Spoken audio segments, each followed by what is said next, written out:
నమస్తే అండి, welcome to our channel. మనతో సినీ క్రిటిక్ దాసర్ విజ్ఞాన్ గారు ఉన్నారు. నమస్తే సార్. నమస్తే. హీరో విశాల్ గారు ఈ మధ్య ఆరోగ్యం పాడైంది, మళ్ళీ కోలుకున్నారు. మళ్ళీ ఆయన మీద కొన్ని రూమర్స్ వస్తున్నాయి. ఆర్టిస్ట్ అభినయతోటి విశాల్ గారికి ఎఫ్ఐఆర్ ఉంది, వీళ్ళు త్వరలోనే పెళ్లి చేసుకోబోతున్నారు అనేసి.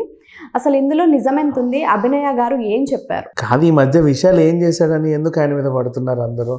నిన్న కాక మొన్న మదగత రాజా సినిమా రిలీజ్ అయింది. అది ఎప్పటిదో 13-12 సంవత్సరాల సినిమా ఇప్పుడు రిలీజ్ అయింది. అండ్ ఇంకో విషయం తెలుసా, హిట్ సినిమా హిట్. తెలుగులో కూడా ట్రైలర్ రిలీజ్ అయింది, ఇప్పుడు తెలుగులో కూడా రిలీజ్ అవ్వబోతుంది. అంత పాత సినిమా ఇప్పుడు రిలీజ్ అయ్యి హిట్ అవ్వడం నిజంగా గ్రేట్. అండ్ పాపం ఆయనకు ఆరోగ్యం బాగాలేకపోతే కొంచెం వణుకుతా మాట్లాడితే విశాల్కి ఏదో అయిపోయింది అని పిచ్చి పిచ్చి రాతలన్నీ రాశారు. ఇప్పుడు బాగానే ఉన్నాడు. ఇప్పుడు బాగుండేసరికి మళ్ళీ కొత్త రూమర్, అభినయ్తో ఈయనకి ఎఫ్ఐఆర్ అన్నారు.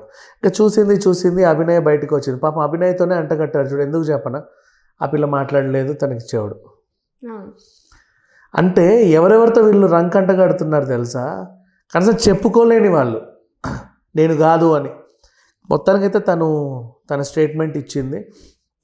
నేను 15 ఏళ్ళ నుంచి ఒక అబ్బాయితో ప్రేమలో ఉన్నాను, త్వరలో మేము పెళ్లి చేసుకోబోతున్నాం. విశాల్కి నాకు ఎలాంటి సంబంధం లేదు. ఒక హీరోగా, ఒక ఆర్టిస్ట్గా మా ఎలాంటి కోవర్క్ రిలేషన్ ఉందో అంతే, దీన్ని ఎవరు తప్పుగా చూడకండి అని తను బయటకు వచ్చింది.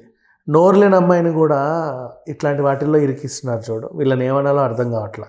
సరే, మొత్తానికైతే అట్లీస్ట్ తను క్లారిటీ ఇచ్చినందుకు ఇప్పుడు అర్థమైంది ఏంటంటే విశాల్కి అండ్ ఈ అమ్మాయికి ఎలాంటి ఇది లేదు. అండ్ తను ఆల్రెడీ ప్రేమలోనే ఉంది. ఎవరో అబ్బాయిని ఎప్పటి నుంచో ప్రేమించింది, చిన్నప్పటి నుంచి అంట, 15 years నుంచి. సో ఇప్పుడు త్వరలో వాళ్ళిద్దరు పెళ్లి చేసుకోబోతున్నారు. ఆ అబ్బాయి కూడా ఈవిడ్ని బాగా అర్థం చేసుకున్నాడు. అండ్ ఇన్నేళ్ళుగా తనతో పాటు రిలేషన్లో ఉన్నాడంటే ఆ అబ్బాయిని కూడా మెచ్చుకోవచ్చు. సో వీళ్ళ సంసారం బాగుండాలని మనస్ఫూర్తిగా కోరుకుందాం.